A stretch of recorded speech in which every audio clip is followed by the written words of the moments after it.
आपका सवाल विद्यालयों द्वारा किताबों पर लिए जाने वाले कमीशन। बिल्कुल बिल्कुल। हमारे विद्यालय में गत वर्ष भी किसी प्रकार का कोई कमीशन नहीं लिया गया, बल्कि 40% जो कमीशन सीधे जो विद्यालयों को मिलता है, हमें ऑफर किया गया, वो सीधे हमने अपनी छात्राओं को दिया। इस बार हमने पब्लिकेशन से सीधे 50% कमीशन तय किया है, और केवल पब्लिकेशन के द्वारा प्राइवेट पब्लिकेशन से सिर्फ वो किताबें ली हैं जो एनसीईआरटी में उपलब्ध नहीं है। हमारे विद्यालय ने पूरा इस जनपद में और क्षेत्र में पहला ऐसा विद्यालय है जो कक्षा 1 से लेकर 8 तक की सारी बुक्स हमने एनसीईआरटी से ली हैं। और एक बार फिर आज R20 की टीम जीनियर्स गर्ल्स कॉलेज में पहुंची है, जो कि उनके चेयरमैन यानी मैनेजर और स्कूल के संस्थापक हैं पवन गुप्ता जी। उनसे बात करते हैं आगे का क्या प्लानिंग है और किस तरीके से, क्योंकि जो इनकी स्कूल की चर्चाएं हैं लगातार बढ़ रही हैं और जनता के बीच में इनकी पहुंच रही हैं, और जिस तरीके से कुछ हलचल स्कूल के और चेयरमैन और संस्थापकों को है उस पर लेकर बात करते हैं। आपका बहुत बहुत स्वागत है। आपका भी बहुत बहुत स्वागत। और क्या कहना चाहते हैं, जिस तरीके से आपके स्कूल की चर्चाओं को लेकर कुछ स्कूलों में हड़कंप सा मचा हुआ है, क्या कहेंगे? देखिए, हड़कंप क्यों है मुझे नहीं मालूम, लेकिन पिछले पूरे एक वर्ष में आपको जनता देख रही है, दर्शक देख रहे हैं, कैमरे की तरफ देख के हमने पूरे एक वर्ष में अपनी बेटियों के सर्वांगीण विकास के लिए कार्य किया है। हमारी स्कूली बेटियों में एक अभूतपूर्व टैलेंट और उनके टैलेंट को निखारने का काम हमारे जीनियस गर्ल्स स्कूल ने किया है। और अगले सत्र की शुरुआत करने के लिए हमने 1 अप्रैल के लिए सुबह 9 बजे से 12 बजे तक किसी प्रांगण में, विद्यालय प्रांगण में एक कार्यक्रम आयोजित किया है, द जीनियस स्पार्क विजन 2025। इसके माध्यम से हम अपने आने वाले अभिभावकों के लिए और जो हमारे बच्चे पढ़ रहे हैं उनके पेरेंट्स के लिए पूरे साल का ब्यौरा उनके सामने प्रस्तुत करेंगे। इसका क्या उद्देश्य है? जो ये 1 तारीख को कार्यक्रम रखा है, क्या मेन मकसद है इसका आपका? हम अपने पूरे अगले साल की जो हमारी पढ़ाई का जो तरीका है, जो तौर तरीके हैं हमारे विद्यालय में, किस प्रकार से हम बच्चों के लिए शिक्षा कराएंगे, किस प्रकार से उनके लिए करिकुलम कराएंगे, किस प्रकार से दूसरी एक्टिविटी कराएंगे, यानी पूरे अगले सत्र में पढ़ाने वाली जो भी क्रियाकलाप हम विद्यालय परिसर के अंदर करेंगे, उनका पूरा ब्यौरा हम अपने पेरेंट्स के सामने देंगे। अच्छा गुप्ता जी, जिस तरीके से चर्चाएं भी रहती हैं, प्रदर्शन भी होते हैं, अभिभावक जिलाधिकारी से भी मांग करते हैं कि जो स्कूल है, क्या आपका स्कूल भी उसी तरीके से जो कॉपी किताबें ली जाती हैं उस पर परसेंटेज अलग से लेता है? देखिए, लेता नहीं, मतलब आपका सवाल जो है थोड़ा जो पूछना चाह रहे हैं मैं बताना चाह रहा हूँ। जो दूसरे आपका सवाल विद्यालयों द्वारा किताबों पर लिए जाने वाले कमीशन। बिल्कुल बिल्कुल। हमारे विद्यालय में गत वर्ष भी किसी प्रकार का कोई कमीशन नहीं लिया गया, बल्कि 40% जो कमीशन सीधे जो विद्यालयों को मिलता है, हमें ऑफर किया गया, वो सीधे हमने अपनी छात्राओं को दिया। इस बार हमने पब्लिकेशन से सीधे 50% कमीशन तय किया है, और केवल पब्लिकेशन के द्वारा प्राइवेट पब्लिकेशन से सिर्फ वो किताबें ली हैं जो एनसीईआरटी में उपलब्ध नहीं है। हमारे विद्यालय ने पूरा इस जनपद में और क्षेत्र में पहला ऐसा विद्यालय है जो कक्षा 1 से लेकर 8 तक की सारी बुक्स हमने एनसीईआरटी से ली हैं। और एनसीईआरटी से किताबें लेने के हमारा सिर्फ एक मकसद यही नहीं है कि केवल अपने कमीशन ना लेना या हमारे अभिभावकों के लागत मूल्य को कम करना, बल्कि हमारा दूरगामी विजन है, हमारा संकल्प है कि जो इंटर के बाद में आने वाली जो भी कंपटीशन होती हैं, जो भी पढ़ाइयाँ होती हैं, वो सब एनसीईआरटी बेस होती हैं। तो जो हमें 12 साल बाद शुरू करना है, तो क्यों ना हम अपनी बेटियों को आज से शुरू करें।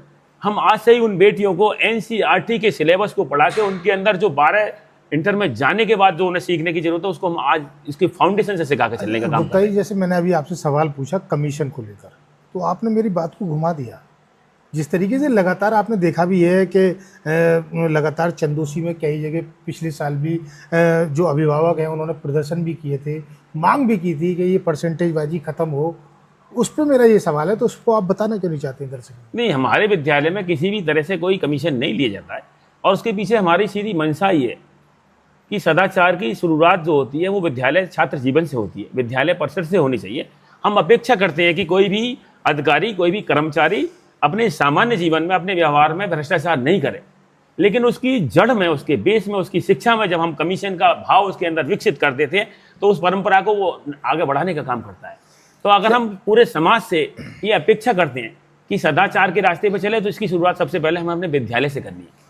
तो आपकी जो मुहिम है कि ये कमीशनबाजी न ली जाए, तो क्या इस मुहिम से और स्कूल वाले भी आपकी प्रभावित होंगे? देखिए, ये आप छोटा सवाल करें, हमारा संकल्प बड़ा है।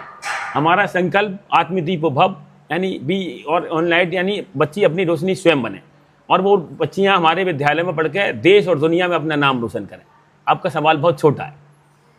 नहीं, मेरा सवाल आपको छोटा लग रहा है, लेकिन मेरी आवाज़ जो उन अभिभावकों तक जा रही है जो इस कमीशन खोरी में मतलब परेशान हुए हैं, क्योंकि कुछ ऐसे अभिभावक हैं कि वो खुल के समाज के सामने नहीं आ सकते कि हमारे पास इतना रुपया नहीं है कि हम अपने बच्चों को फला फला जगह स्कूल में पढ़ा सकें, और उस चीज़ को लेकर मैं बोल रहा हूँ। आपका सवाल बेशक आपको छोटा लग रहा है, लेकिन उन परिवार वालों के लिए बहुत बड़ा है। देखिए, जो इन चीज़ों को अपना नहीं कर पाते, अपने बच्चों के लिए नहीं। गायत्री परिवार के पंडित श्रीराम शर्मा आचार्य जी से मैं बड़ा प्रभावित हूँ। उनका एक स्लोगन है कि हम सुधरेंगे जग सुधरेगा, हम बदलेंगे जग बदलेगा। जीनियस गर्ल्स स्कूल ने स्कूली किताबें हों, कापी हो, टाई हो, बेल्ट हो, जूते हों, मोजे हों, कोई भी स्कूल की पठन पाठन की सामग्री, उसमें किसी प्रकार का हम कोई कमीशन नहीं ले रहे हैं। बहुत बढ़िया। तो मैं तो श्रीराम शर्मा आचार्य जी का ही स्मरण करते हुए ये कहना चाहूँगा कि जब हम बदलेंगे तो जहाँ को बदलना पड़ेगा। बिल्कुल बिल्कुल, कहीं ना कहीं इसका फर्क पड़ेगा। और कुछ कहना चाहते हैं हमारे दर्शकों से आप अपने नहीं, चिंता की बात के नहीं बारे है। में और शिक्षा के बारे में? देखिए, हमारा चंदोसी में अभी बहुत स्कोप है।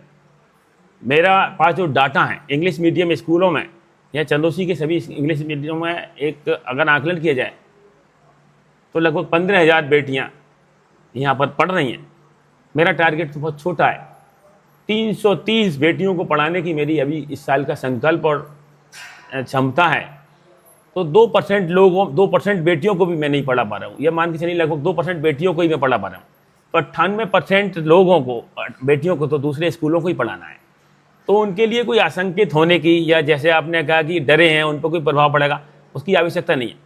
आवश्यकता है तो सिर्फ इस बात की है कि शिक्षा में थोड़ी गुणवत्ता को सुधार लाया जाए और सदाचार की बात भी अगर पूरे देश में और पूरी दुनिया में, जहाँ पूरी दुनिया में भारत की बदनामी होती है इस बेईमानी और भ्रष्टाचार के नाम पर, तो सदाचार की शुरुआत करने के लिए स्कूलों को भी आगे आना चाहिए। भाई, जिस तरीके से आप तो केवल छात्राओं के लिए यहाँ आपका खुला हुआ मंच है, क्योंकि कहीं ना कहीं छात्र भी हैं, तो उन छात्र और छात्राओं के लिए आने वाले समय में जिस तरीके से चंदोसी के और भी स्कूल हैं, अगर वो जीनियस गर्ल्स स्कूल की थोड़ी सी भी अगर माने तो इसी तरीके से काम करें, जो कि चंदोसी का जो भविष्य है, आने वाला जो बच्चे हैं वो एक अच्छा मुकाम पा सकें, और चंदोसी का नाम पूरे देश में नहीं, पूरे भारत में नहीं, पूरी दुनिया में कमाएं। कहीं ना कहीं चंदोसी का नाम सामने आए। आप लगातार हमारे साथ बने रहें, जुड़े रहें, और R20 को आप फॉलो करें, और हम आपको हर पल पल की रिपोर्ट से आपको रूबरू कराएंगे।